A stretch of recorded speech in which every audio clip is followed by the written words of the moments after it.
দেখুন মাছ কাটতে এসেছি। এই যে এখানে মাছগুলো ছিল, এখান থেকে লাফ দিয়ে নিচে মাছটা পড়েছে, জ্যান্ত মাছ।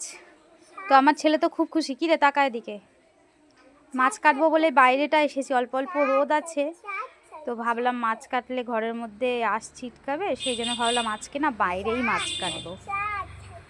তো দেখুন জ্যান্ত মাছ পেয়ে সে খুব খুশি। ওর বাবাকে প্রায়ই বলে জ্যান্ত মাছ নিয়ে আসতে, আর জলে দিয়ে রেখে দেয়, কিন্তু তেলাপিয়া মাছ তো থাকে না জলে দিয়ে রাখলে, সেই জন্য বললাম কেটেই ফেলবো। কি রে কি করছিস? ষাট ষাট করছে, আদর করছে, লাফ দিয়ে নিচে পড়েছে মাছটা।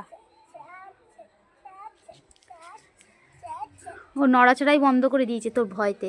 এইগুলো তাও একটুখানি, এই যে দেখ কি করছে এরা। ওদের বন্ধুর কাছে দিয়ে দাও। বন্ধুর কাছে দিয়ে দেবো? হ্যাঁ দিয়েই দিচ্ছি। এই যে এখান থেকে, এখানেই ছিল, লাফ দিয়ে নিচে পড়েছে, তাই ওকে ডাকলাম, দেখ এই মাছ লাফাচ্ছে, তাই এসে আদর করছে মাছটাকে, বলছে পড়ে গিয়ে ব্যথা পেয়েছে, তাই তো? ব্যথা পেয়েছে? ওটা কি দিয়ে করছিলিস? কাঠি? দাঁত খুঁচানি কাঠি নিয়ে এসে সঙ্গে আদর করার জন্য।